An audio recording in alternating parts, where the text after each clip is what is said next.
Start tough. Yeah. I mean, yeah. Come on. Why is this not Let's see. streaming? I'm in indoor mode right now. Sure. You're up there. I don't know if you guys watch Tacoma Stars much at all. Yeah. Yeah, we used to. Spencer, one of Spencer's really good friends. Oh, played. there it is. There we go. It's so fun. That little arena that they have is really fun to go watch. They're far from us though. To get to Tacoma would take an hour and a half probably. Okay. Yeah, you got one of my favorites up there. Actually, you got a couple of my favorites up there. I can't remember which all ones went, but Danny Waltman's one of ours. Oh, really? He grew up in that area. His dad played for Tacoma. Okay. Oh, crazy. But he was with us for the 20-0 season. He grew up in that.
Have this audio turned on and this fun little graphic here, the stream starting. Hope you guys enjoy that who are joining us with us right now.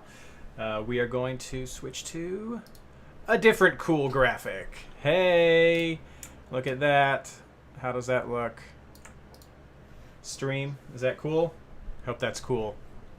All right, guys. Welcome everyone who is with us in stream right now. According to computer over here, break a leg, folks. Excited. Thank you. Glad to have you guys with us. It's a new year. We're going to get started really quick. This is, of course, our live stream with our recording. And for those of you who are with us live right now, you will see our new co-host here. But if you guys are ready, let's get this thing started with the recording for... Can everybody hear us first in chat? Hey, Shannon, can you all hear us in chat? Who's listening? Give it a second for delay. Looking good. Sound is good. Question mark. Looking good. Yes. Okay. Thank you, Dan. All right. Well, let's do this. Quick drink. And doing it for the podcast, people. Hello and welcome to the MLS Fantasy Insider, our Western Conference preview episode, first episode of the 2021 MLS Fantasy season. That's right, folks, we have made it. This episode is brought to you by the 2021 front runner for the new signing of the year, kickoff timer notifications. Oh, wait. No. Maybe yes? No. Actually brought to you by the amazing Patreon supporters of the MLS Fantasy Insider and MLSFantasyBoss.com. Thank you so much for everybody who has continued to be a supporter during this offseason. We have some great things in mind, and we're going to be talking about those right now. But first, I'd like to say I'm your host, Reed Connolly from MLSFantasyBoss.com. And as many of our returning listeners know, our dear friend Michael Denton stepped down as co-host at the end of last season. So tonight I am joined by returning co-host Mr. Belaine Riffle and our new co-host Ashley Savage. Woo! Hi.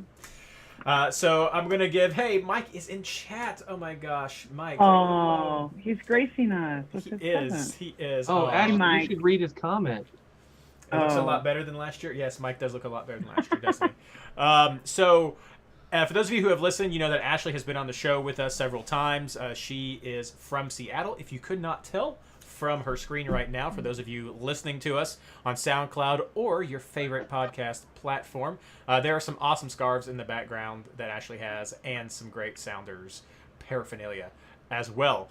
But Ashley is currently a writer for Switch the Pitch and has a long history in the fantasy game. I will stop talking now and give Ashley just a couple of minutes to give a little introduction for herself.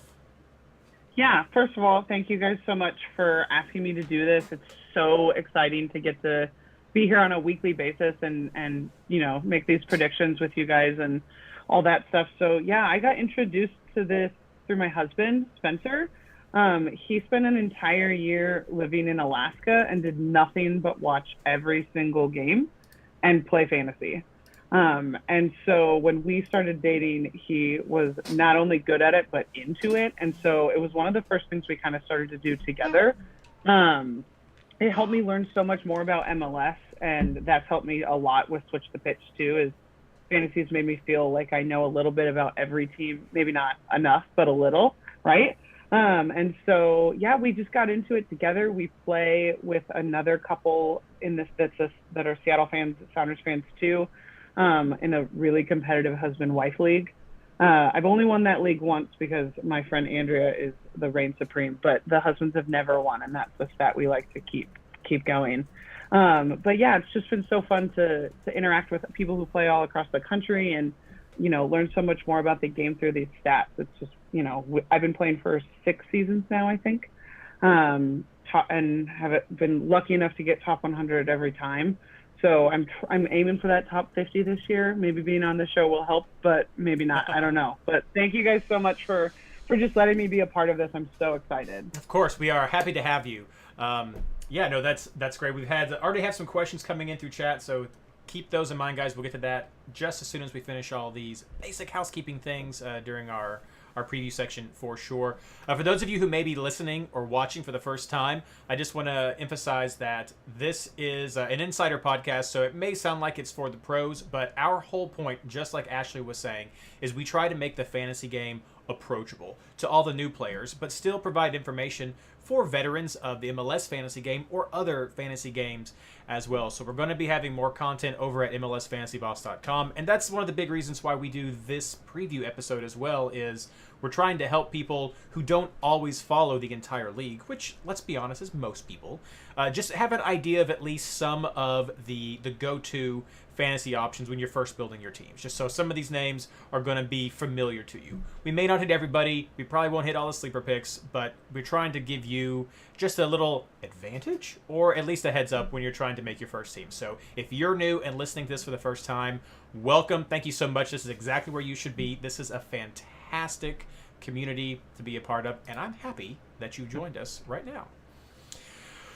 This is just leading right into my first little general plug section here for general announcements, since we have no week to recap yet. Of course, we have a Patreon over at patreon.com/MLSFI. It's a way for the listeners of this show to directly support us as content creators. And just so you know, I mean, it's pretty basic. We've had some good support and great members over the years. We do what we can. We have exclusive an exclusive Patreon-only members league. We always have an experts league that Patreon members get to join, and just a free-for-all league just for our patrons, and that league is a prize league. And I'm proud to say that MLS Fantasy Insider, MLS Fantasy Boss, basically the three main leagues that I run, I'm proud to say that we have given prizes individual, separate from MLS, for the past at least 3 years. So we try to do that. We try to be just generous, and that's part of what helping support the show helps us do, is you help us get prizes, help us get swag as well. And the prizes for our league, it's gift cards. So it's cash money for the MLS shop. So it's great things there. The prizes are still going to be the gift cards. The swag that I'm in the works on getting. So last year we had drawstring bags and we had stickers. Stickers are coming back. I still have drawstring bags if people do want those. But this year we're sort of honoring or acknowledging everything that happened last year with COVID, and we're going to be having face masks and gator masks that we're going to be logoed for MLS Fantasy Insider. I know that many of us are getting shots now, and many of us are returning to work and just returning to life as normal, but some of this stuff is still going to be around forever. I know I work at a place where it's a university, and so there's always, when students come back, people get sick, so I'm going to keep wearing masks during certain times of the year, and if I can have an MLS Fantasy Insider mask, yeah, that's awesome. Plus, when you're at your stadium, you can wear your cool mask. People are like, what is that? And you're like, listen to this podcast. And it's fantastic. So that's what our plan is. We're going to have the stickers. We're going to have the mask. And then for those in the top tier, you can see in the background of Blaine that he has a little cool mini soccer ball. Those are going to go to our top tier patrons again. Caveat, as long as the supplier still has enough.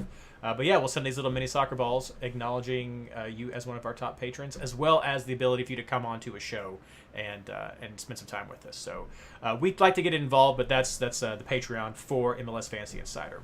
We also have a Discord channel. This is the MLS Fantasy Boss Discord channel. It has a lot of former champions, top 10 guys as well. Just a great community, great players where people love to talk. Older Goaler is the king of Discord. He is a Discord manager. He is amazing. He has little fun side games that happen there with sort of team theme weeks, like bearded players only or only Argentinians. But he's also going to do things. We've got the best players, best advice, and the best laughs of any fantasy site on Discord, and he's working on some upgrades. So you can easily find the Discord channel by heading over to MLSFantasyBoss.com. It's right there in the sidebar, and you can get involved that way. We also have a subreddit, r/FantasyMLS. I'll be honest, it's not as active since we've really gotten into the Discord, but we still have a weekly rant thread there. We have a questions thread there for all of the podcasts. There are other little tidbits, rate my teams can be put there, so it's a nice little place to still be involved with the community for those people who may not choose to or want to be involved with Discord. And so finally, what can you expect from the MLS Fantasy Boss / MLS Fantasy Insider team for 2021? Because 2020 was crazy. We didn't do a lot for reasons that we all know, the year of COVID. But we're going to be returning back with my ELO-based rankings, power rankings, and predictions. We're going to be trying to launch a new YouTube version of our captains articles, so trying to make that, I thought that would be a little cool. And we're also going to be having charts this season. I'm working on getting my friend Fripp at Fantasy Season to come and share some of his charts. He's making them already, and I think that would just, I'll be honest, I have a 5-month-old, so if it saves me some time, I'm all about it. We have the podcast that's going to be linked on the website, and I believe Blaine is working on a special switcheroo article. Is that right, Blaine?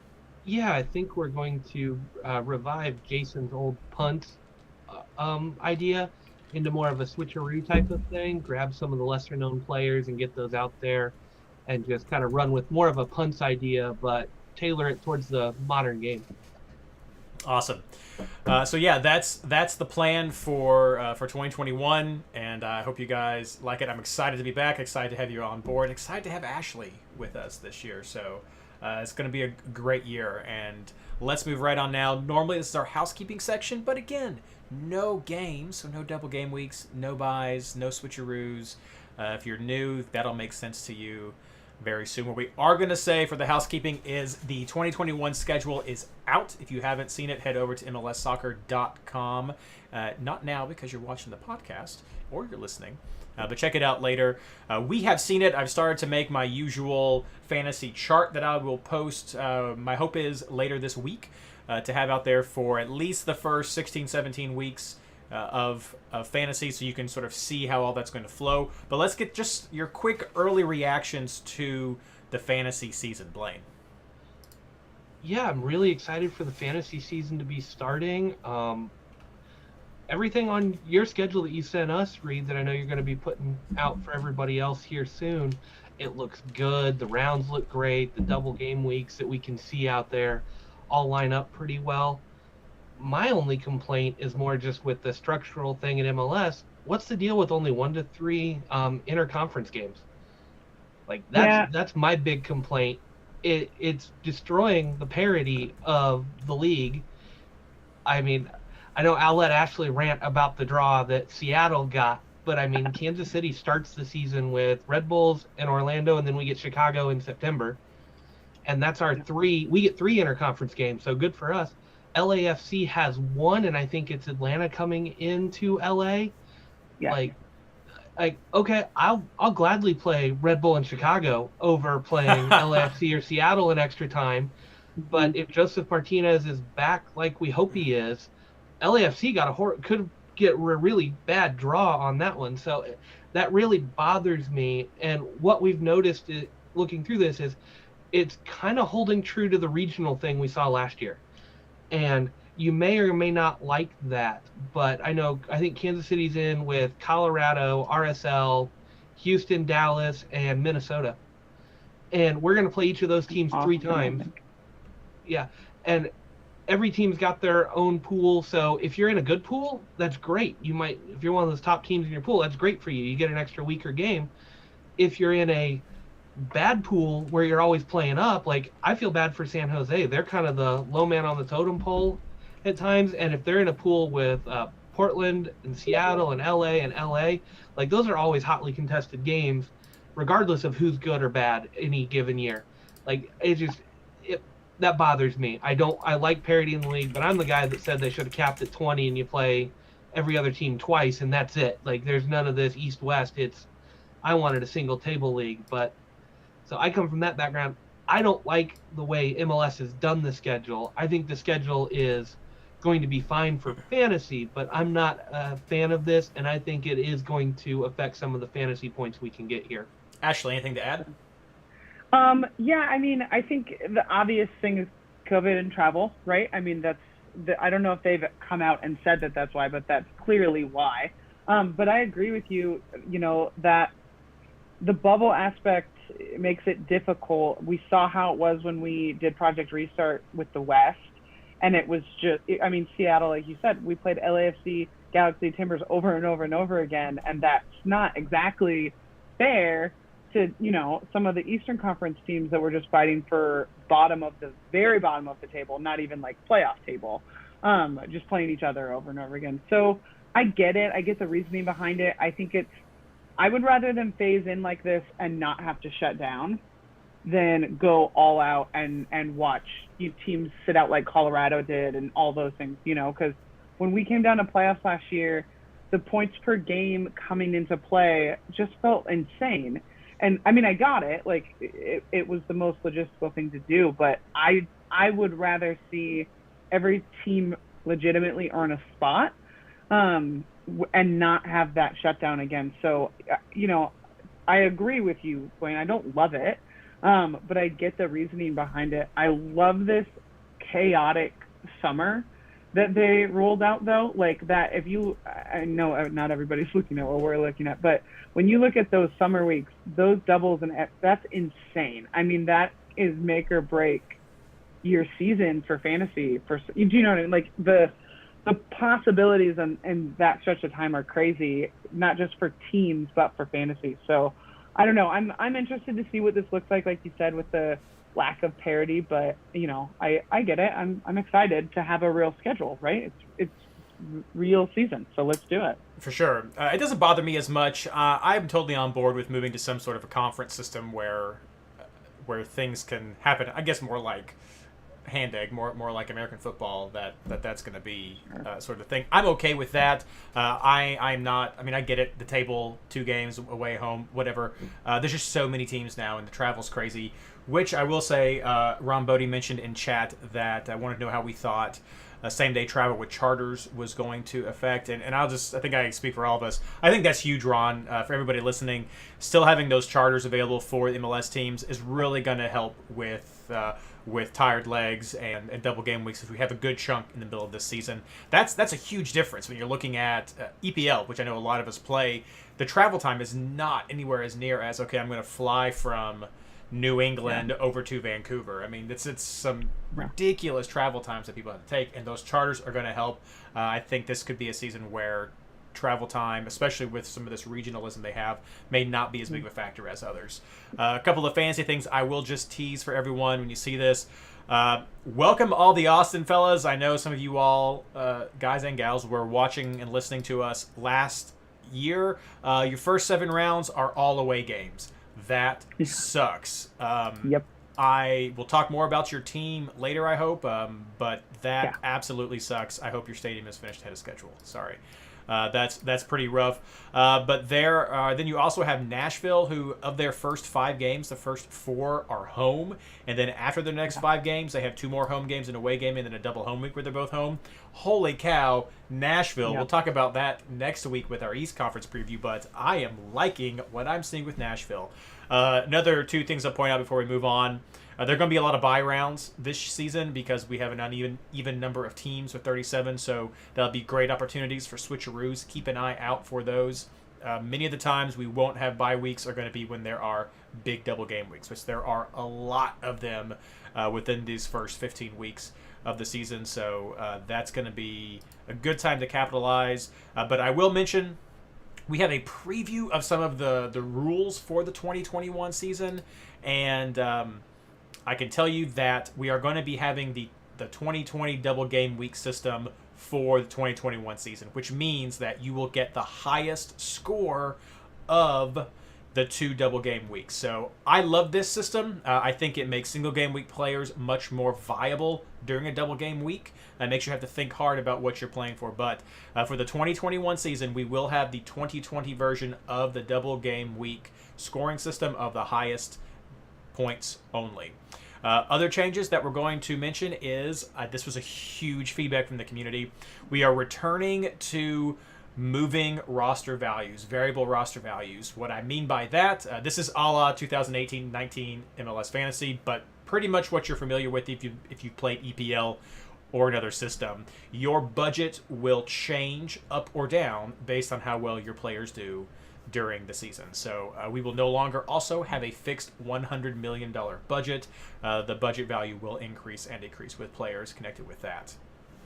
As far as the max changes go, the max player price change was at 1 million points up or down last year. We're going back to a 0.5, a 500,000 change for 2021. So that, yes, that's right, Ryan. Build Your Value is back. We'll talk about that in probably a week or 2. We are also going to have a return of the Fantasy Champions League. Now, I don't have any more details about that. I don't know anything about prizes. I don't know anything about the breakdown. But for those of you who are new or maybe just played last year, need a refresher, the Champions League was a special tournament at the end of the season for the last, it was 4 weeks last year. It might be a little bit more this time. But basically the first part of the year was divided up into 4 mini seasons.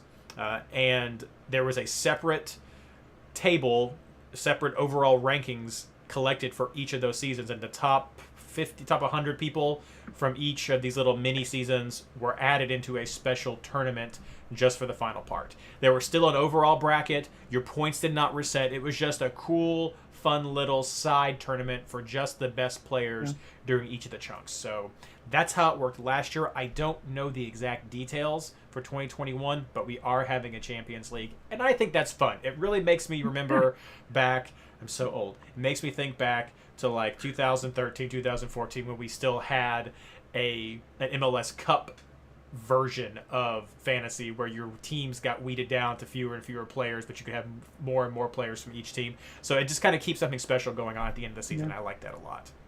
So those are the changes. Those are some early thoughts about the schedule. Oh, also, I feel super bad for Vancouver, who has 4 double game weeks in a row. That's brutal. But It's anyway. Vancouver. I mean, yeah, it's Vancouver. I'm sorry, Vancouver.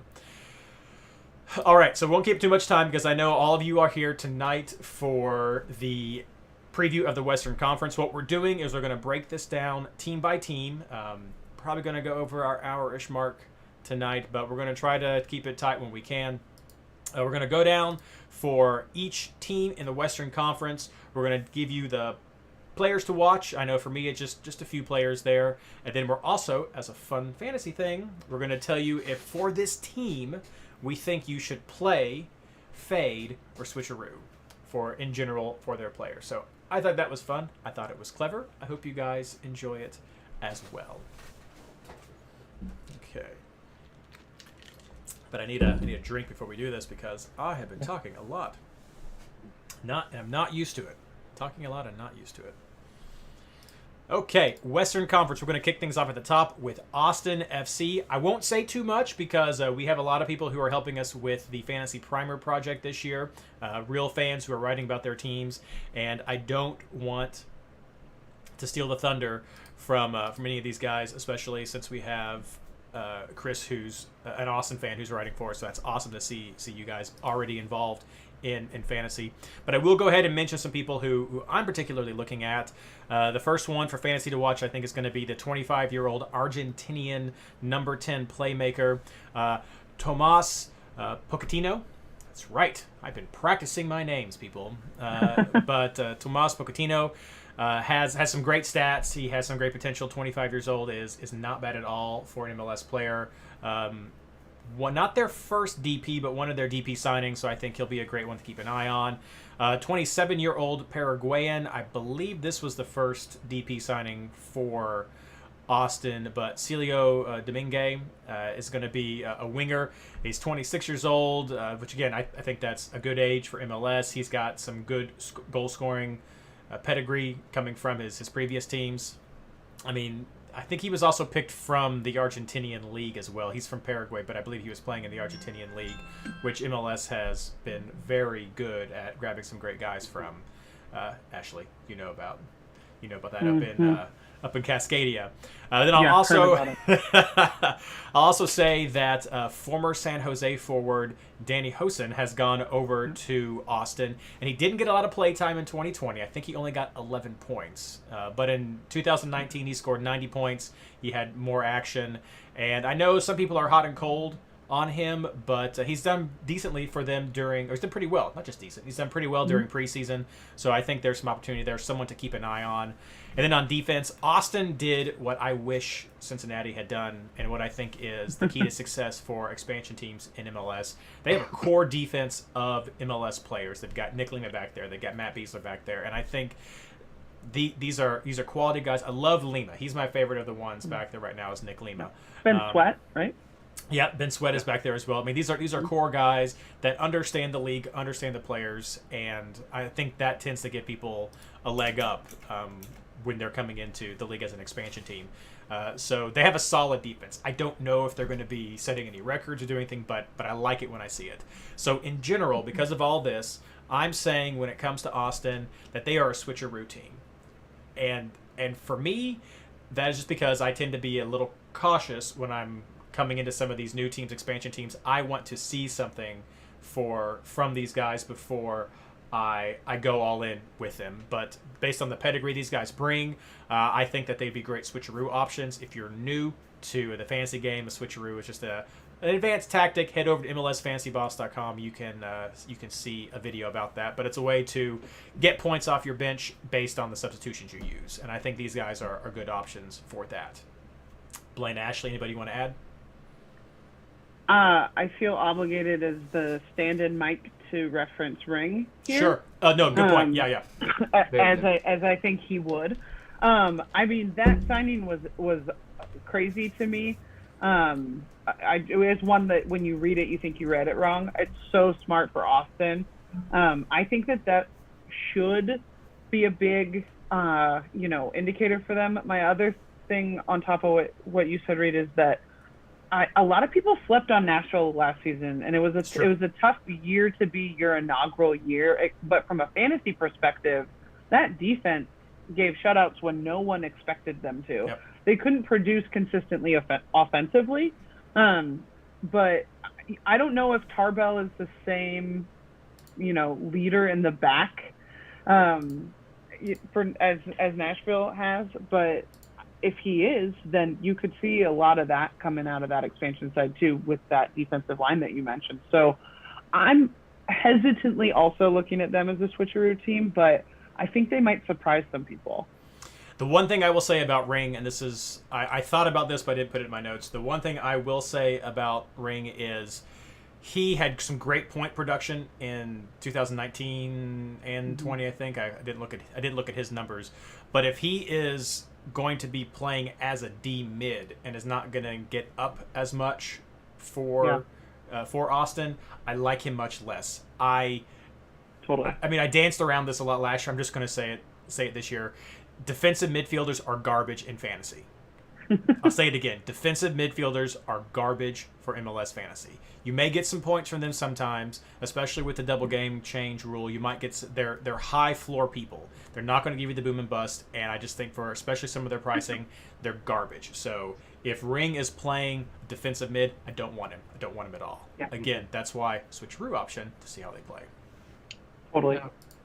Reed, I'm going to disagree with what you said earlier in the show. Oh. I don't feel sorry for Austin playing all their games on the road. And fantasy managers shouldn't either. This is a team in your game. This is a fade early until we see that homestand kick in. Yeah, for sure. See what's going on. And then it's kind of a player switcheroo depending on what you see there. I agree with Ashley. I think this is a team that's building more like Nashville. I think if they've got that together and these guys gel quickly, they're a good one to probably start playing sooner rather than later. But in MLS history, teams that open a stadium and start with long road stretches tend to do very well down the stretch. You get a lot of home games. So while some people say starting on the road this long is really bad, this could actually be really good and give them a late season surge into the playoffs if that's the caliber they have. Definitely. So I don't feel sorry for any team doing that. Get these road games out of the way. If you look at their schedule, it's a bunch of tough games. They're getting LAFC and Kansas City and I think Portland and Seattle all out of the way on the road right there. Like, that is huge. Just take your losses, get out of there. And I speak from experience. Sporting was one of those in 2011 that played 10 or 11 home games on the road. Or opening games on the road. I think they finished that run with 4 points and were first or second in the Eastern Conference at the end of the season with the homestand. So I'm a firm believer that taking these games on the road to start the season is actually probably the best thing for one of these teams. All right, Blaine, keep us going, and let's hear about Colorado. Oh, Colorado. Did you get down to medicine? Yes. Sorry, Lily Troubles. Lily. Oh, that was my wife asking if Lily had her nighttime medicine, and yes, she has. Oh. I tried to get everything done before the podcast, so Yeah. Colorado. Colorado's one of those interesting teams. I don't know what to make of this roster. They lost some names. They've lost a few guys, but that defense, man, is stout, and Jack Price covering for them too. There's so many names there that I want to grab. That we've got Trusty, we've got Rosenberry, we've got Abubakar in there. Drew Moore is still around. Courtney Ford should be healthy, and he was one of those promising young guys. Steven Betashore over there now. This defense is loaded, and I love it. But I like the attacking names we've got, but I see a bunch of streaky guys in there too.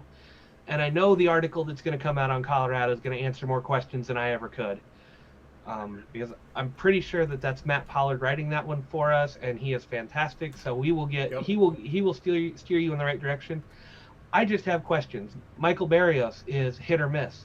When he's on, he is lightning, but when he's not, he's almost non-existent. Jonathan Lewis is one of those young guys that I hope can step up. Diego Rubio is a guy who could easily score 15 or 20 goals in a season, or he could have a 3-goal season. There's so much here. So play fade or switcheroo, you're between that play and switcheroo for your defenders.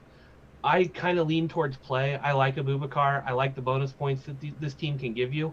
So I'm thinking play on the defensive side, but fade the attack until you see what they're doing. Maybe switcheroo if you like one or two of those guys and they usually hit for you. But I don't know that I've ever had Michael Barrios hit for me, so he's definitely a fade for me. Yes, I have a very hot and cold relationship with Barrios going back several years of always having him at the wrong time. So yeah, for sure. Anything to add, Ashley? I see. When that Barrios trade happened, it really intrigued me. Literally from a fantasy perspective, I don't care, right? As a MLS fan, because it's just going from Dallas to Colorado, so it's the same for me. But I couldn't agree more. That back line is solid, and the depth of that back line is insane. But they don't have a real striker, and that's not a diss to Diego Rubio and Shinaziki, but I don't know. I am really intrigued by that midfield. I'm just interested to see who scores, and I think that they could end up being a version of Dallas last year, well, the last couple of years of, did you pick the right person this week? So we'll see. I'm gonna switcheroo them. I think that's something I kind of like to do with the switcheroo, right? Is pick someone that I think might hit, not just cheap or has a good matchup. So Colorado for me is going to be a pay attention to switcheroo type of offense, but definitely buy with that defense. Yeah, I agree. I missed it if you talk about this because I was looking at chat. I would throw Acosta on that list as well as someone to keep an eye on as a go-to fantasy. But no, I totally agree. I'd play a defender or switcheroo defender easily from Colorado with Abubakar and Rosenberry being my top two. Ashley, you mentioned Dallas. Let's hear more about them. Dallas is...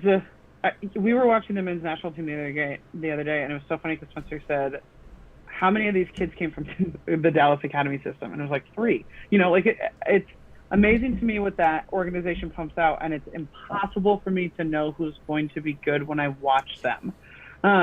So it's a tough one for me. They have another really strong defense, a lot like Colorado, just starting with the middle and working out. Hollingshead has jumped out for so many years as a fantasy standout. Last year was really good for him. He's one of those tricky guys that he'll play as a midi, sometimes even an attacking midi. I watched, there were a couple games last year where he was in the front 3, but he's listed as a defender. I think that's his probably most likely position for the season. So it'll be interesting to see, how he stands out. And then it looks like, and again, I'm sure we have someone that will cover this better than I will, that Tessman should get 4 minutes this year. I know they lost that game the other day, but when he came in for the men's youth national team, he made an impact right away. He was really fun to watch in the playoffs last year. Against Portland, he did quite well. I think he might be a sleeper pick. He's someone I'm kind of looking at maybe as a switcher. I could be completely wrong. They might not start him, but from what I saw of him last year in playoffs and the way they've talked about him in the offseason, I think he could be great.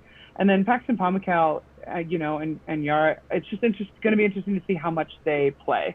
Pomykal was hurt all of last season, and the season before was when he popped. So, I am kind of fading in general. If I had to categorize the whole team, I would say fade just to see what's going to work. Because they kind of have a lot of positive moving pieces with a bunch of names in between where you're just not sure what you're going to get yet. So there's aspects of them that I like, but health and fitness is a big question for some of these guys. I don't know how much longer Matt Hedges is going to be the dominant force that he has been. So maybe this is the season he drops off. Probably not. He's just like never ending. So yeah, for me, FC Dallas, in the league that they're in and the teams or division that they're in and the games they're going to play, is a temporary fade. But there's some fun names on that list that you could start to pull from in the first couple weeks too. Yeah, great points. As a recap for Hollingshead, he had 113 points last year, including 4 goals, 1 assist, and 5 clean sheets. So that is a fantastic in attacking 16 winner. games, right? 19 games. 19 Okay. games. That might include playoffs, but he had that. And What I've heard about Pomical is that they're hopeful for him to be back and fit, so we could get more of a 2019 Pomical than a 20 Pomical. But yeah, great pickups. Anything to add, Blaine? This team is young. If you look at it, they've got a few guys that are 30-ish, all hovering around 30, and then everybody else is 23 or under. This team is incredibly young, which is why I would say fade this team as a whole. I think you're going to see a lot of streaky, inconsistent play this year, as a lot of the guys are going to be learning the ropes. I know they've got some experience. Ferreira and Pomical have played some significant minutes in MLS, although Ferreira didn't play as much last year. But it is so hard to bank on a team like this, and especially on a team that we've kind of learned to love them as a defensive powerhouse because of Matt Hedges and Hollingshead going forward. But how much is that defense going to change with Rito Ziegler gone? And I am worried about that. One of the key aspects of a guy like Hollingshead is having a partner in the back, center back, wing back partnership that will cover when you roam forward. And if Hollingshead is tasked with staying home more, there goes his fantasy points.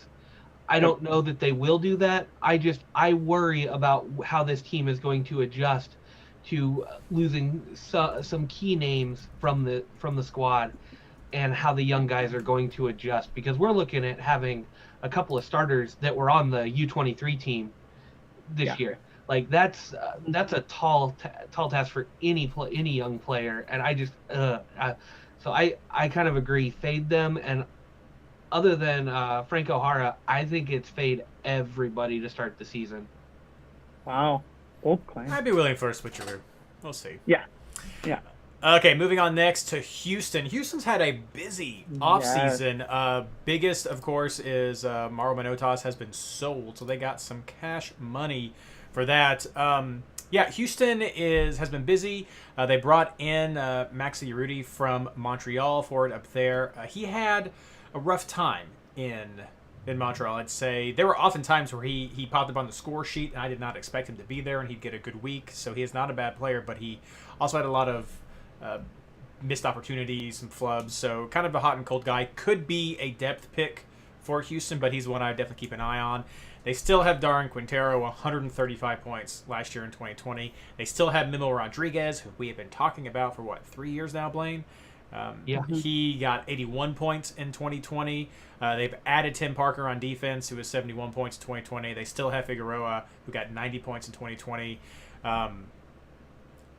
I like Houston better this year fantasy-wise than I did last year. There was a lot of inconsistencies. My biggest problem with Houston has always been there are so many guys who can get these points that they share the points. Like Quintero will get an assist and Memo will get a goal, and the next week it'll be flopped or Memo won't get it at all. There's so much because they have a lot of good players, and that's great for Houston. Frustrating from a fantasy point of view is there not some consistency there. And with their defenders, I tend to shy away from Houston with defenders. They could be better, but they might be expensive. So that's the only bad side, and they have typically not been worth the price the past few years. So I'm going to call this a switcheroo team for me. They seem to have addressed these defensive problems, but I need to see it to really believe in it going forward. Like I said, the attack has always been SharePoint, so I'm going to say never go with two Houston attackers just because I feel like I'm just trying to scattershoot to hope I get somebody. Like I just tend to go with one, and that's going to be it because I feel like you can do better, diversify, but it's just hard to pick that guy. Anything to add, Ashley or Blaine? You forgot one big name. Timmy Parker. Timmy Parker coming in from Red Bull. I don't think he's a game changer site. Like I don't think he's going to come into your defense and completely revitalize it, right? But you know, Zach Valentine has his moments as a winger, and Tim Parker is definitely a much stronger center back. But yeah, that attack is so hard to pick from. My understanding from my buddies in Houston is that Lassiter is probably going to get more minutes this year, which that I have no idea how that's going to go. And then I agree with you about Darwin Quintero.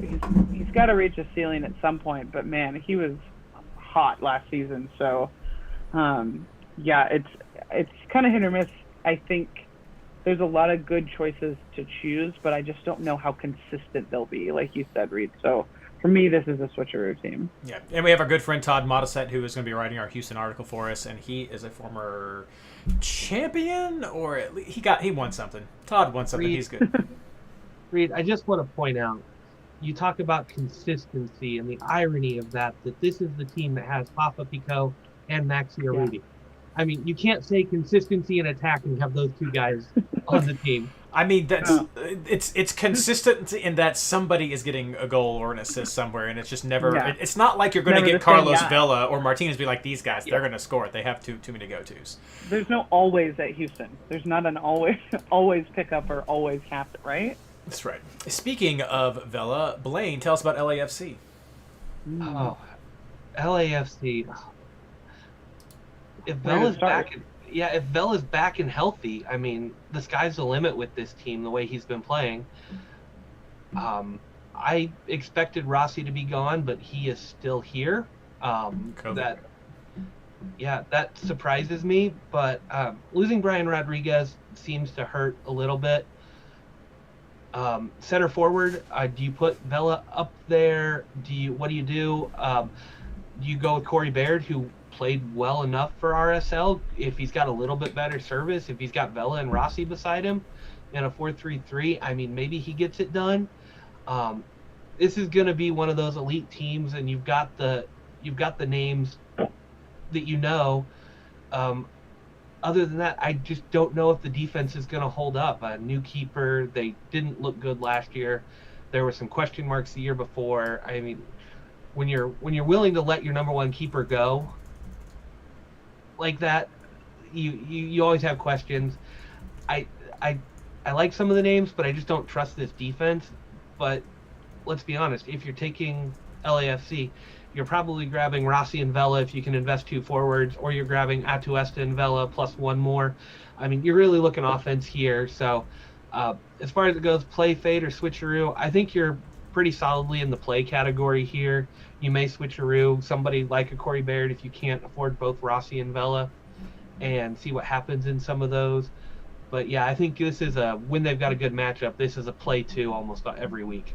Yeah, BWP's also gone, as Shannon points out. He was clearly just a Vela placeholder to give them some more attack. But yeah, they made some changes indeed. But I mean, I did read an article that said there could have been a big sell-off in LA this year, but because of so many impacts of COVID to revenues from teams across the world, they just didn't have the right buyers lined up.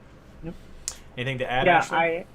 I was going to say the same thing. I was surprised to see Kay still there. I know he's made comments about wanting to go abroad.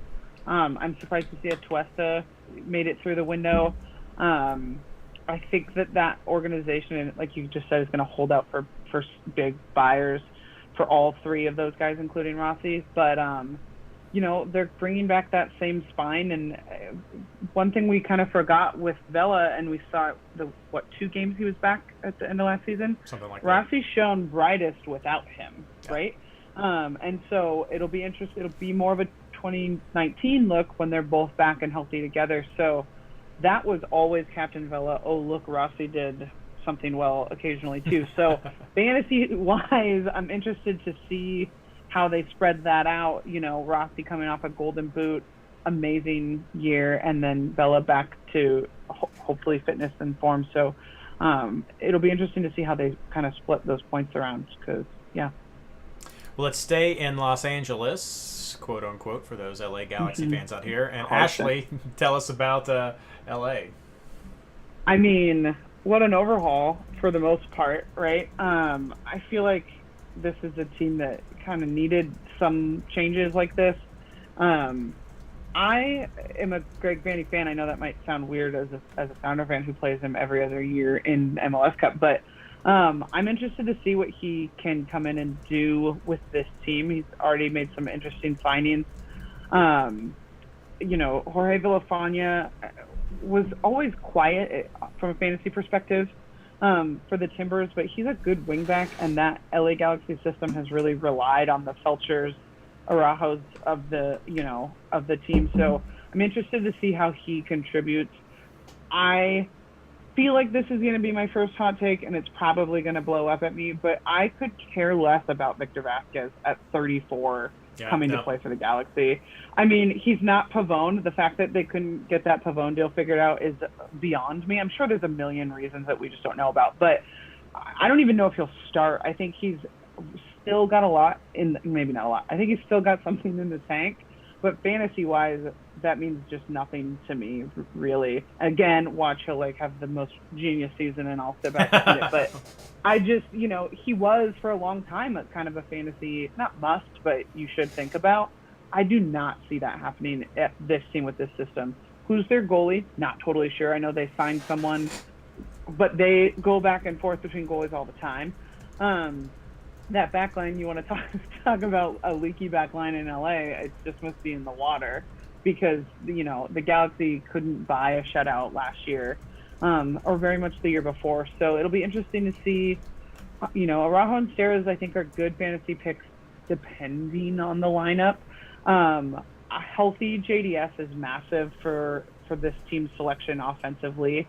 I would say he's the one exception to your rule of defensive midfielders are garbage, because JDS, while looking like a defensive mid, he picks up the bonus points that I didn't even know existed until I scroll all the way over in fantasy. He's coming off a year out, so I don't know that I like him right out of the gate. How Sasha Kleshin's still starting is interesting to me.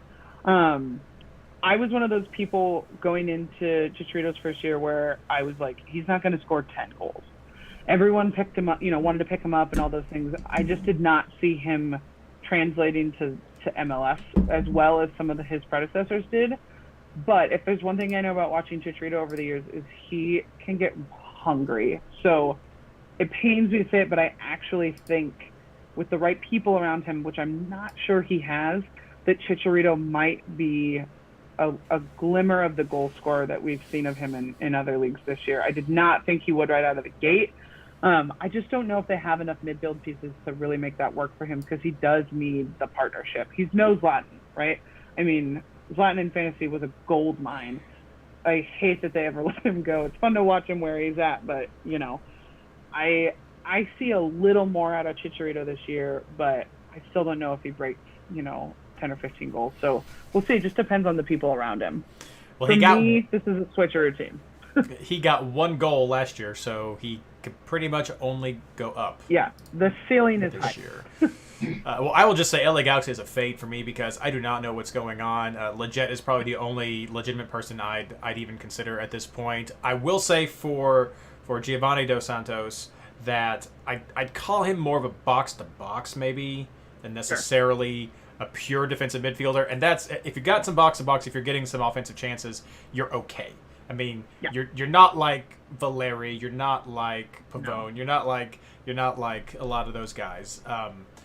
He's somewhere in the middle. But he's able to get there, But those, we're talking about the Kyle Beckermans and things like that. Like those guys, Michael Bradley, garbage, absolute total garbage. Anything to add, A Blaine? yellow card.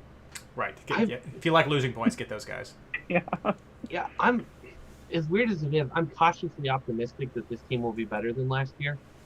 And it's not hard. No, it's not hard. It's just, you look at some of the names they've brought in. I like O'Neal Fisher, a good player who can give you something both ends of the ball. Defender, I think he's wing back mostly, and just solid defensively, can push forward. Jorge Villafana is the same way. If you get the overlapping runs, you've got a lot there. Adding Victor Vasquez to play with Leggett and Jonathan Dos Santos could be fantastic. It depends on if they want to push him out wide or if they want to keep him in the middle. On paper, this feels like a very defensive-oriented lineup. JDS, Leggett, you've invested some decent money into your defense. If they play a little more defensive style and stop worrying about trying to be the flashy LA teams that they've been in the past, I would trust Fisher and Villafana to run out in a counter-attacking style a little bit more, absorb some pressure. Those two guys can break with the best of them. I see some pieces here that cautiously optimistic that there could be some real fantasy gold in there If you get wingbacks that are playing heavy defense but breaking, their value shoots up really fast. Yeah. And Araujo is going to be listed as a defender, and you probably will see him on the wing offensively more this season. I feel like this is a solid switcheroo team to start the season.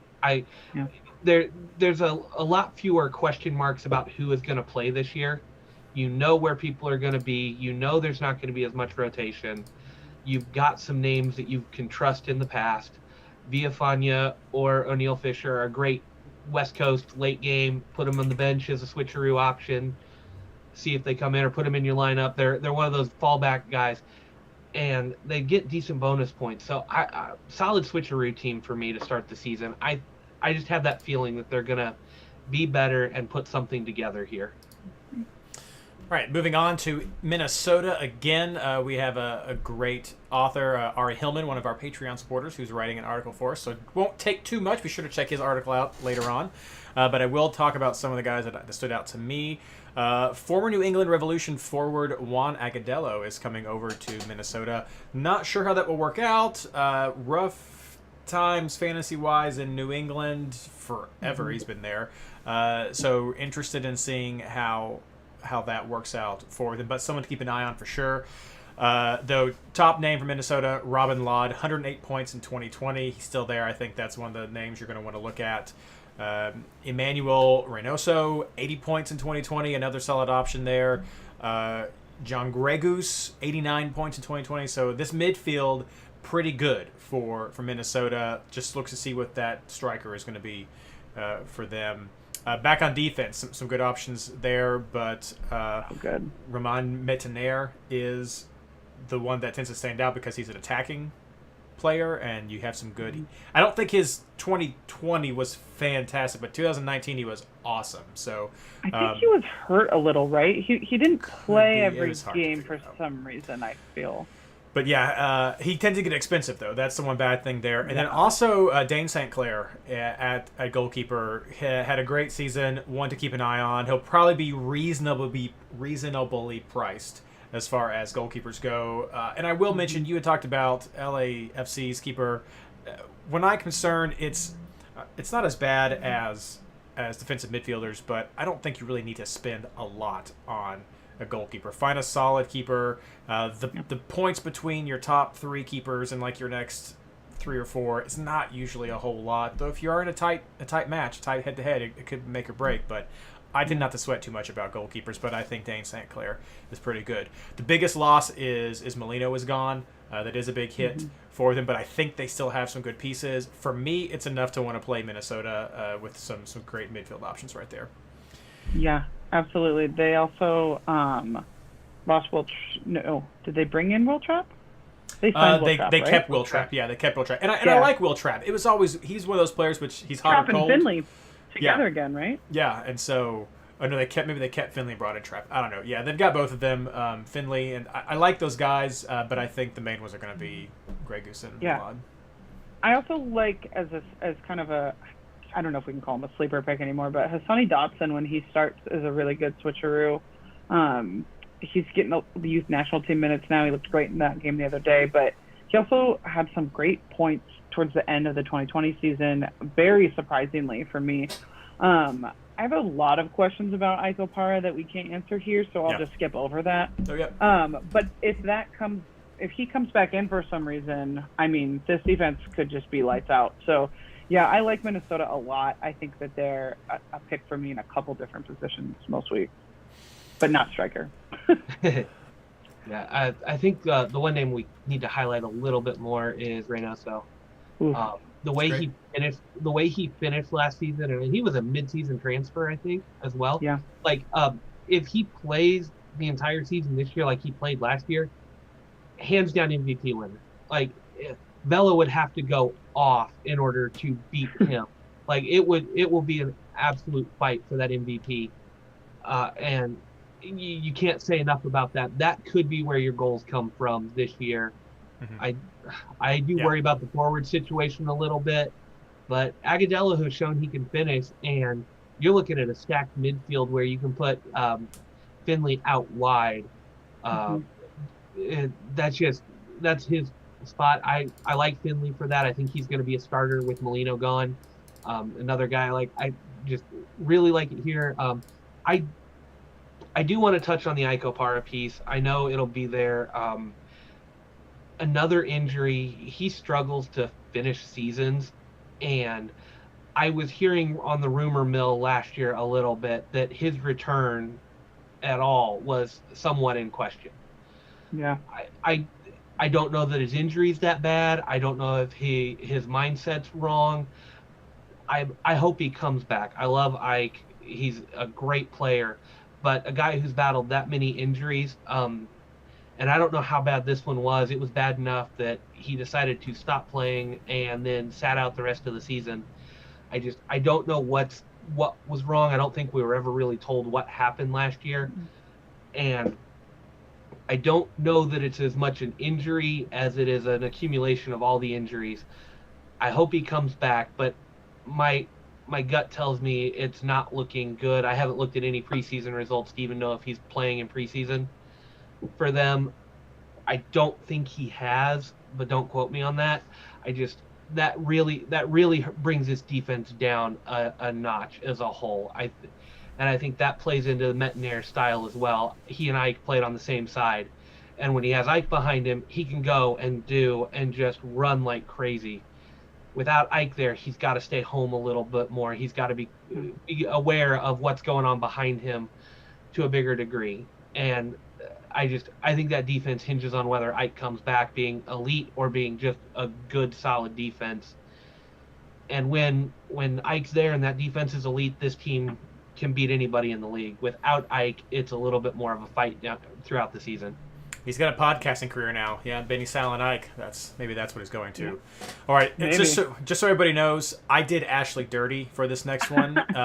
I made this list, and she sent me a message and said, "Did you give me Portland on purpose?" And I said, "Absolutely."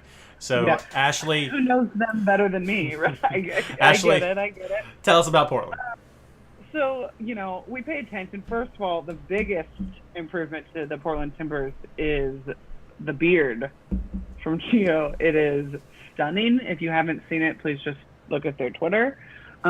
He looks amazing with that bald head and big beard, and I hope he doesn't shave it at all this season because it is amazing.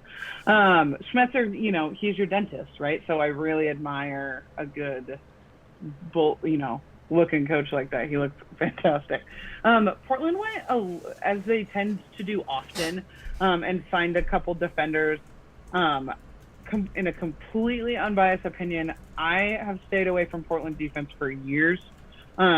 And never regretted it. So they signed Bravo, is a player that they like a lot. They re-signed Mabiala, who I do think is a good defender, and then they brought in some guy named Van Rankin. I mean, it's improvements. Steve Clark, I think, is finally the main keeper. They went back and forth a little bit, but last season he played the whole season predominantly. So I'm interested to see what this back line looks like. Like I said, as someone who pays a lot of attention because we play them a lot, I've watched them bring in different defenders and different players. They cycled through a lot last season. And yeah, they had an amazing run at the MLSFI tournament and then not a lot when the season restarted. So if they can solidify that back line, I think Portland could be sneaky scary. I know this is going to sound ridiculous, but I'm interested to see how they play without fans again. And how that can impact some of these players for them. It's the stadium more than many. And we watched it in Seattle too, where it just made an impact. Blanco is going to be back. I don't think right out of the gate. I could be wrong. I thought he was going to be back in the beginning of the season, but not right away. He's 33 coming off that ACL tear. Diego Valeri turns 35 this year. Those two players have been so amazing for this team, and I think a lot for fantasy, it just comes down to where they're at this season, and what they've still got, going on. Nisgoda is supposed to be back around mid-season. Felipe Mora and he were kind of a wash with fantasy. You never knew which one was going to start. Bobasi was doing great in fantasy until he got hurt. I hope he gets consistent minutes this year with Nisgoda out injured. Jeremy Abobasi is a fantasy player that I like probably as a starter, but definitely as a switcheroo option. a lot. And then the midfield is just kind of hit or miss. Like you said, Reed, Diego Chara is the definition of a defensive midfielder. Not someone I'm ever going to pick up. Also commits the most fouls in MLS over the last 2 seasons, maybe more. I don't know. He and Kyle Beckerman and Ozzy have been duking that one out year after year. So just someone I avoid. I enjoyed Yimi Chara from a fantasy perspective last year and just to watch him. So I think another year under his belt might be pretty interesting. He's someone I'm keeping my eye on. And then Eric Williamson started out last fantasy season at base value and just went up slowly. He also was kind of inconsistent with minutes, but I think that's might just be Cervisi. So if you can get a consistent weekly lineup out of Cervisi, I think a lot of these guys are switcheroo options, maybe starters, but there's so much question mark around that midfield with just age and then fitness. So this team is a strong switcheroo for me, but I think they have some potential to just go off. And you see the pain in my face when I say that. Yeah, their defense is usually way too expensive for my taste of how I like to try to find some defenders. But yeah, lots of good options there. Anything to add, Blaine? I'm a little more on the fade aspect of this team. With Great. Valeri's minutes were being regulated last year. They're watching him. He's only going to play the big games. He may not go on all the road trips. He's probably not going to play on turf very often unless it's a. He plays on turf at home. Yeah, well, that's true too. But he's one of those guys that he's going to play the important games, and that's good or bad. I think this team is going to live and die by how fast some of the younger guys come on. Bobassy's going to have to carry the load. Williamson is going to have to feature this year. I do like Yimi Chara. I think he's probably going into the season my top fantasy pick for the team. I don't have high hopes for this team going into the season. Okay. I mean, that's just I think Valeri when he plays is great, but you can't count on Valeri week in and week out. And it's not against him. If he starts, he's probably a good inclusion. But in the back of my mind, I'm always going, is he one knock away from being down for the rest of the game? And that's not a knock on him or his toughness. It's just over the years, we have seen him get an injury and they pull him pretty quick. If he takes a knock, he's coming off the field. 34 is not old by any means, but he's playing more like you would expect a guy 37, 38 to play when he takes a knock. They're treating him like he is an older player. And that worries me with this team. So I'm pretty much a fade on this team until I see how they go without Blanco, or that Blanco starts the season, which I highly doubt, and is actually 100%. I can't see any way to trust it given the typical prices we see for Portland players. Yeah. Okay, Blaine, keep us going and talk about RSL, Real Salt Lake. Oh, talk about a team that did a full rebuild. No doubt. I mean, players and culture. Yeah, right. Rusnak is back and Krylak is back, and that's about it for the guys. Are we done? Should we move on? I'm joking. Yeah. They've gotten younger. Justin Glad and Aaron Herrera are both under 25, should be starters this year. I've trusted both of those guys for the past few seasons. They've got MLS experience. Those are guys you can go with. I think this is going to be solidly a switcheroo team. If they've got good matchups, there are some great options here. It's a decent mix of experience and youth here. The guy I'm waiting on to see is Rubio Rubin. I want to see what he can do. There's really not a better forward on this roster that I can see. So he's going to play. I mean, that a starting forward that could possibly be priced around 7-8 million. I'm hoping he comes in that low because that's an awesome switcheroo option when you know he's going to start. But given who he is, he could easily be at that 9 mark, and at 9 he's a little bit harder to go with. I see some names here I like. I've trusted Marcelo Silva for a while. Donny Toyo was great for Montreal at times.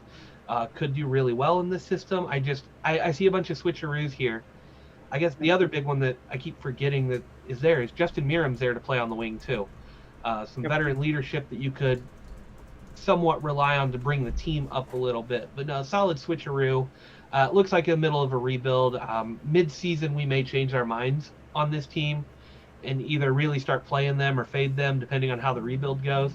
A lot of promise, but definitely switcheroo for me. Hard fade. I say hard fade. They're practically an expansion team Yeah. in my book. Rusnak is nowhere near where he was in 2019. Krylach did not do very well at all. A name I will throw out there, another one to keep an eye on, though, Ramirez over on the right wing. I mean, I think that's a good option. They have Merrim off on the left, but he's been super inconsistent the last few years, so they just don't have a lot going for them. Even at defense, I don't know what's going to happen. They have Glad, they have Herrera. Those are guys maybe you keep an eye on. But just with everything going on in RSL, I mean, it's just hard fade for me. I think it's just a mess right now. Yeah, I'm fading as well. I don't have anything else to add on top of what you guys said. I think there's some names that are possibilities, but generally this is a fade for me. Patrick added that he could tell from my facial reactions that that's what I was going to say about RSL. So if you are listening to the podcast, check out the YouTube if you want to get some non-verbal cues. Reed, I'm just channeling my inner Jason. That's fine. Had No, we had to. I mean, I've done that ever since he left. I don't know why. I hate RSL, but I've always been kind of favorable to him since Jason left. Channeling your inner Jason Homer for sure. San Jose, pretty simple here with San Jose. Kind of weird. They have they're high and low as a team with this whole like full court press kind of attitude they bring to it. To tap into some March Madness right now. Chris Wondolowski, I think, is still one of the players you're going to look at as a go-to. But for anybody new, you got to really ask yourself, is he going to be a 90-minute guy? He had 64 points in 2020, which wasn't too bad, but he's still making it happen. Likely his last season. I think last season would have been his last season if it was not 2020 COVID. Yeah. So He's going out. yeah, this is it. So they'll definitely give him options. Opportunities. He'll get opportunities because they'll want him to go out with a bang. But I really don't see him going full 90s consistently. I will say that I like the new midfield. They had a whole midfield changeover. Like Vaco's gone. Lots of things happened in San Jose. Yeah. Lots of stuff's happening in San Jose. They brought in a 26-year-old Mexican midfielder, Eduardo Chafas Lopez. I think he goes by Chafas maybe in the system. And that's what to keep an eye on. I think he's got some goal-scoring potential. Just have to see what happens to him. Espinoza did really well for them last year, 110 points over on the wing. They're a pass/switcheroo for me. I just don't know what to expect from San Jose. They really frustrated people at the beginning of 2020, and then people kind of figured out how to play against this high-pressure man-mark system, and it didn't quite work as well. I think Chafas played in this system before. I think he comes out of Chivas.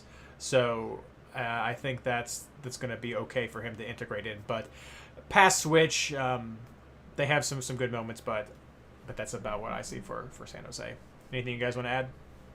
I didn't help, but I edited because I'm an English major. My husband wrote the fantasy article for this team. As a team, we like to pay attention to, and we played a lot.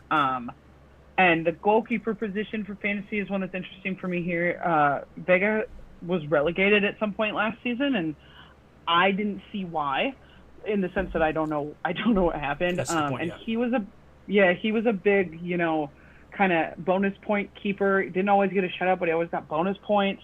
And pulled a lot of shutouts out that you didn't always expect. And I know I'm going to say this one wrong, but Marcinkowski was a 4.0, either 5 goals in or shutout for 4 straight games type of a keeper last year. And I don't know that I trust the San Jose defense, but their keeper situation was really interesting fantasy-wise last year because both those guys would get bonus points. So even if you didn't get a shutout, you usually got more than the 2. So I'm keeping an eye just there. I don't love the defense, so I'm not paying attention to that. But I'm also interested. Espinoza is someone in fantasy. I mean, even on the pod, we sleep on him. I feel like no one really talks about him as much. I know, right? But his point production is insane. Even when Spencer wrote it, I was like, double check. I think he wrote that number down wrong. So I know, right? I think that he's someone to pay attention to. And the one I'm fading so hard on is Judson. he is just a red card every game waiting to especially if you watch that guy play, he's just asking for it. So I agree that San Jose is a switcheroo team. You just don't know what they get. Like I said, they're going to let 5 goals in or they're going to score 4. So it's just so hard to keep track of. So they're switcheroo for me until they decide who they want to be. We had a question in chat. Sorry, go ahead, Blaine. Oh, yeah. To start the season, I'm only on 2 names, really. Vega, because I want to see his price. If he's not going to start. If he's not going to start, then it's Marcinkowski, and I'm done, and I'll pass on that. Okay. But no, I want to see Vega's price. Yeah. If Marcinkowski has some problems and Vega gets to come in, I think there could be some rotation there. If Vega starts at a 4, 4.5, or 5, I mean, you're talking insane value there for a guy who has shown he can do it. That's great. And the other guy I keep an eye on as a switcheroo is Youngworth. He can go off. Other than that, I don't trust anybody. I know we sleep on Espinoza, and I'm going to sleep on him again. Okay. But I want to know what this midfield's going to do around it. I think Espinoza's numbers are a benefit from having nobody around him to take the ball. Yeah. What's his name? The one that left last year. Rocco and Erickson left. Erickson, yeah. When Erickson was there, Espinoza's numbers weren't so high because Sure. Erickson put in a lot of good work, and that team never really recovered from that. You put Fierro in there as a midfielder. You put who was the other one? Lopez in there. That's going to eat into Espinoza's numbers. It has to. Mm-hmm. And I don't trust teams that are going through that type of rebuild and that type of flux in midfield until we see who's going to step up and prove that they can score those points consistently. I have to pass. So I expect Espinoza to come down to earth a little bit. You either have to be really, really good, Zlatan on a bad team, or you have to be just benefiting from having nobody around you. And I don't think Espinoza is one of those Zlatan on a bad team taking advantage of it. He's benefiting from getting all the balls funneled through him. We had a couple names mentioned in chat. I'll just highlight real quick before we move on. Jackson Ewell, Shannon mentioned him. He's okay. He had a great 2019. His 2020 wasn't as good with some of these new midfield options. I'm not sure what his production is going to be, so I'd be careful with him. He was expensive too, right? Yeah. Didn't I remember? He was just more expensive than he should have been for his contract. He was 70 points and it just a little bit of name recognition, so I think that's some of the name tags there. And then we had a comment from Great E Space talking to us about Carlos Fierro. And I think he's another solid. He's a young 24-year-old. He's played under Almeida before. I think maybe both he and Lopez played under Almeida. Almeida's brought in a bunch of guys who have played under him before, so they know his system. I feel the same way about him. He's got some good potential. They've got some good pieces around there. I that's why I'm just not sure about them, but I don't want to say pass on. That's why I'm not saying hard pass automatically. They've got some guys that are familiar with Almeida. They're young. They've got some potential. I'm like, okay, maybe I could go on a flyer with one of these guys as a switcheroo. But no, I think he's another one on the left wing that could be a good option. Ashley, your Seattle Sounders. Yes, thank you so much. This is a weird year, guys. So Jordan Morris killed himself playing for Swansea. He's out for at least the rest of this season, possibly the beginning of next. And then Rui Diaz isn't even in the country yet. So apparently he's bringing home a green card with him. So, we have a lot of question marks going into this season from a team and fantasy perspective. So Nico Leggero is Nico Leggero, and you can continue to pick up Nico Leggero. So just go ahead and add that to your list. Stefan Fry is too expensive for the lack of shutouts. I had this in my article. I think we only had 4 last season. Just not worth it particularly. A lot of the defenders that you like to pick up in fantasy for their offensive points are gone. Kelvin Leardom is gone. He's at Seattle 2.0 with David Beckham. Jovan Jones is gone. He went to the same Seattle 2.0 with David Beckham. So I call it a fan favorite, and I think it's outside of the state of Washington. But Nuhu somehow is still here. There's rumors every year that he's going to leave, and he never does. And he is crazy, but when he produces, he produces. He should be. They're toying with the lineup. Under Brian Spencer, you've seen the exact same lineup every time. Positionally, but it looks like they're going to go with a 3-back, which is something I haven't seen from the Sounders before. We did it in playoffs last year a little due to injury, but they're looking at a 3-back with Gomez Andrade, Nuhu, and then Arriaga. Don't ever pick up Arriaga. It's a general advice. But it looks like Nuhu and Brad Smith might be playing underneath each other, and I could see a lot of good offensive points for Nuhu in that overlap situation. I don't know how healthy Brad Smith is. He should be listed as a defender, and I doubt he'll ever really start there. So that's something to keep your eye on. Joe Paulo is usually more expensive than he's worth, and also should be sitting back in a more defensive role this year without Jordan on that wing. Same with Christian Roldan. Christian Roldan was a lot of people's kind of sleeper pick when they couldn't afford Nico. And his point production is just not the same in the middle as opposed to out wide. So he's someone that I'm fading on as far as, picking up consistently. And then Kellen Rowe has joined the team after talking garbage about Seattle for years, even though he's from this area. So that's cool. I don't know if he'll start. I know I've seen a lot of things, on MLS.com and stuff say that they think he might. Based on what we're doing in preseason, I don't know that he's going to. I think you're going to see, here you go, Reed, a lot more of Bill Bruin. And Freddie Montero is apparently a name we say again. We all just forgot that he played for the Whitecaps for several seasons, and we're so happy he's home. I don't even feel good about saying it, but I am sleeping on Freddie Montero big time. I'm happy he's here. I think he can be a great leadership alternative when Rui Diaz gets called up for Peru, because he does. Most of the summer, Rui Diaz isn't going to be in your lineup probably. But Montero and Bruin combined are not equivalent to Raul Rui Diaz on his own. So that's true. This is a team that at the start of the season, I would go Nico and leave it.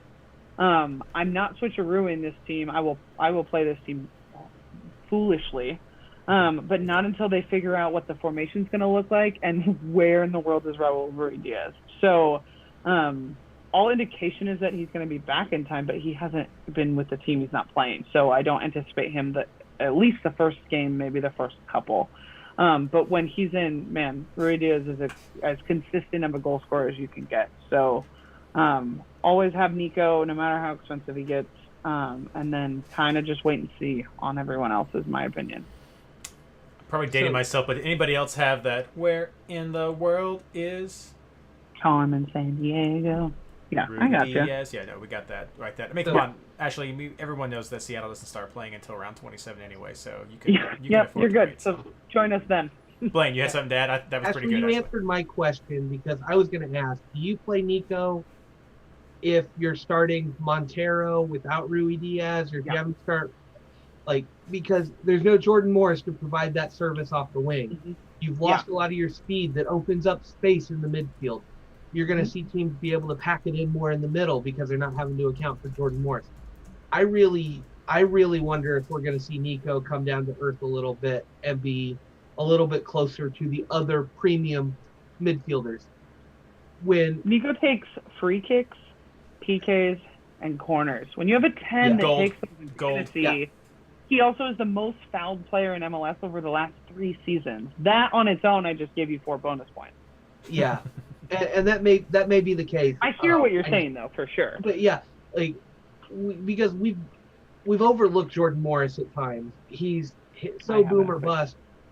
But what he does for the midfielders around him, what he does creating space for everybody else, I want to see what that ripple effect is on the team. And when you start talking Christian Roldan or Kellen Rowe as your next big attackers with Rui Diaz out, that really makes me nervous on, are they just going to double team Ladero all the time and let one of these other guys float a little more? Like, what's this going to do? Because we've seen teams do that to groups that have single midfielders. I know that used to be a tactic against Valeri in Portland. You double team Valeri and let somebody else beat you, and they struggled at times. I can see that happening to Seattle some this year. Is they just they try to take Ladero out, and then where does this team go without Rui Diaz? And that I struggle with that. That's why I wanted to get your input on that. Yeah, I mean, the formation change is going to be make or break for fantasy and for the Sounders too, right? So going with this 3-back, if that's what they're sticking with, that's what they've done in preseason almost every game. So it puts the 3 in the back with the 2 wingers, and that's assuming Alex Roldan fits on that right-hand side, which I don't know if he does, and that's assuming Brad Smith can stay healthy, because there's no one to replace him if he doesn't, except for Nuhu, who's already starting in the back line. So I think it'll be a more central team, and you're right, that might not favor Nico, but I actually feel like that 2-striker system with the intensity of Bill Bruin, and also who knows about Montero? I'm very blah about it, but most Sounders fans aren't, so I'm probably wrong. I think that having a 2-striker system for Nico could actually benefit him. And again, a lot depends on when Rui gets here. So first, like Reed said, first couple weeks, they're not going to show up anyways. They never did. But first 20 games. First 20 games. Yeah, first 20 games. That's fine. We catch up. That's true. I'm still going with Nico, even with this new system. But I'm interested to see what it looks like, because teams have figured out how to play Seattle in the past, and this is not that same system. All right, Blaine, Sporting Kansas City. Oh, I've got emotions on this one. This is one of those weird ones. Like there's just been this wave of relief with signing Nicholas Ismarin. We finally have an athletic center back to replace Iko Para. It only took 2 seasons to get one, but we got one finally. How long did it take y'all to get it forward? 20 years. Bump. Yeah. This defense, I'm hoping will be back. One of the things watching this team for so long, when they had Colin, he ran around like the madman and covered a lot of ground and made up for guys being out of position. When Colin left, we brought Ike in. He did it. When we lost Ike, nobody did that, and this defense fell apart. Like, absolutely fell apart. 19 and 20 were some of the worst defensive performances we've ever had. Like 19, I think, was epically bad. So I have high hopes for this team going forward defensively. Midfield is stacked with depth, but I don't know who starts. I say Gotti Keene is probably the only lock to start. Bucio's in a dogfight for the 8 or 10 with Kinda, and one of those two could start. But then you've got Roger Espinoza, who is tearing it up in preseason. Yeah, he hit a upper 90 banger from outside the box. Like, he's 34 years old, and fans have been saying, "Oh, he's going to retire. He's going to retire." And every time he comes back, we sign somebody to replace him. He stepped his game up another level.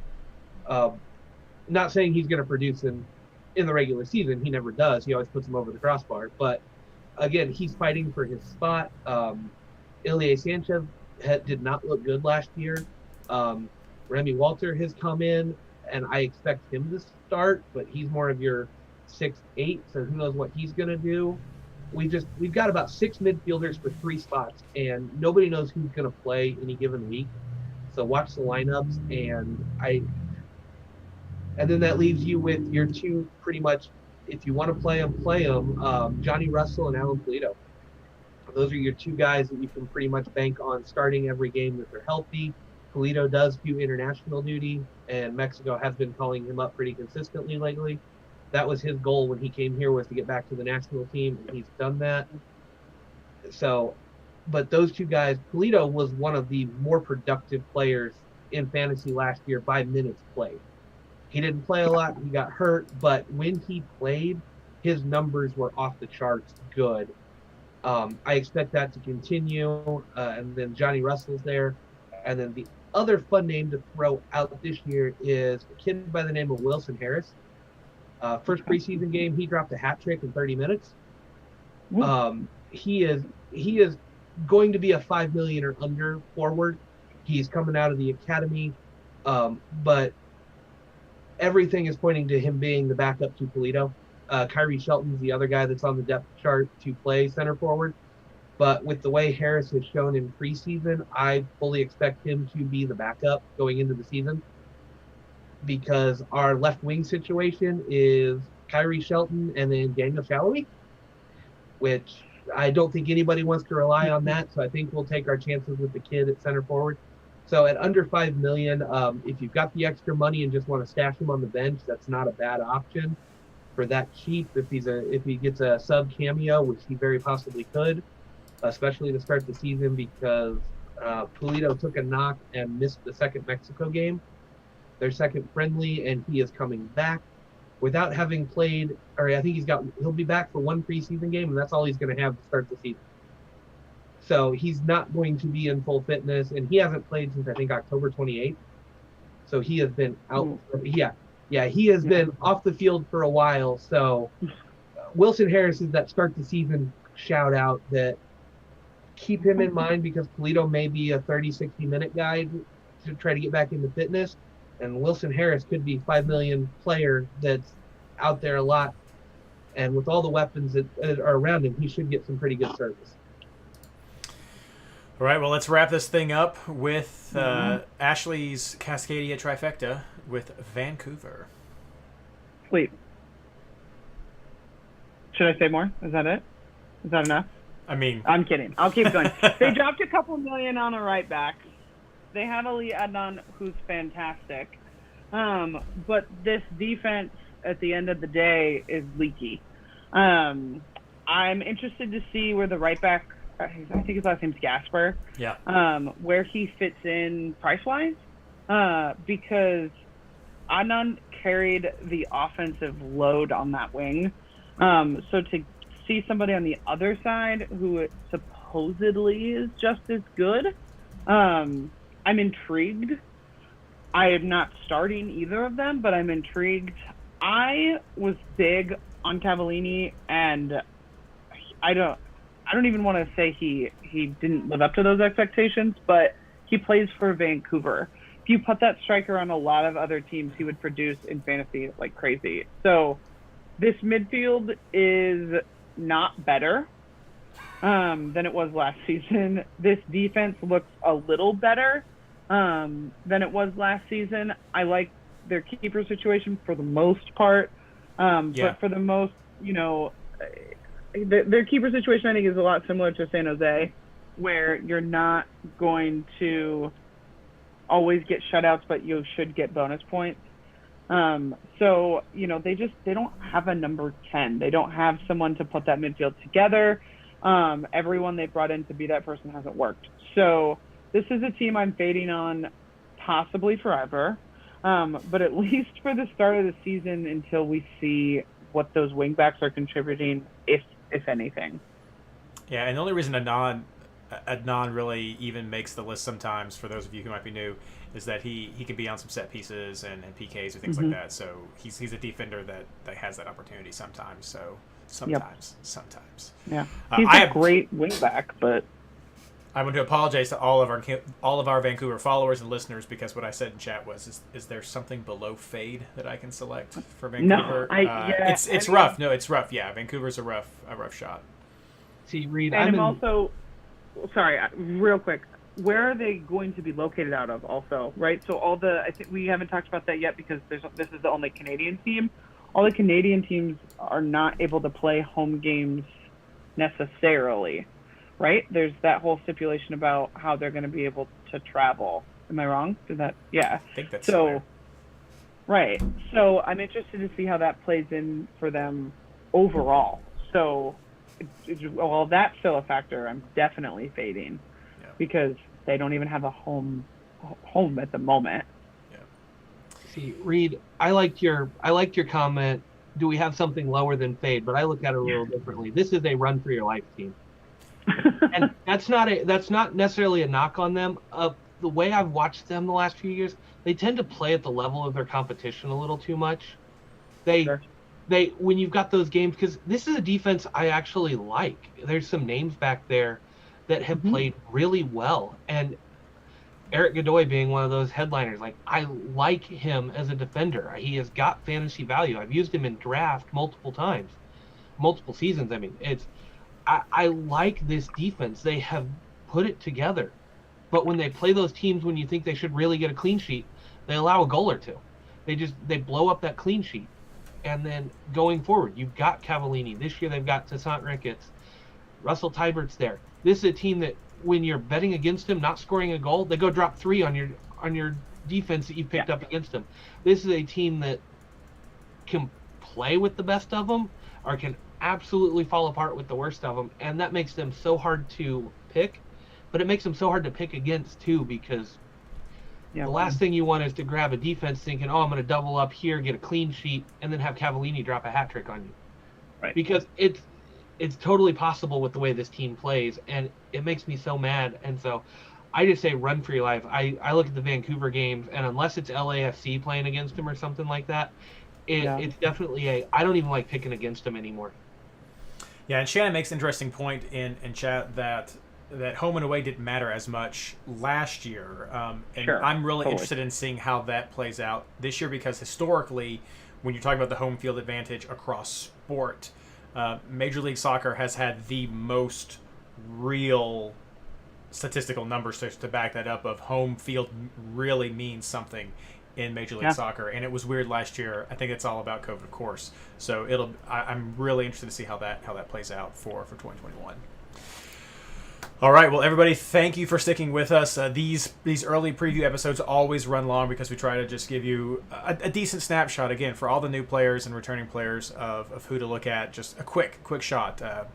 But that's what we have for tonight. Again, if you are interested in supporting us through Patreon, please head over to patreon.com/MLSFI. We'll have more authors heading over to MLSFantasyBoss.com. Those articles are going to start trickling out over these next few weeks as we gear up for the season. So yeah, just happy to be back. Happy to have you all as part of our community. Ashley, what would you like to plug? I'd love to plug Switch the Pitch.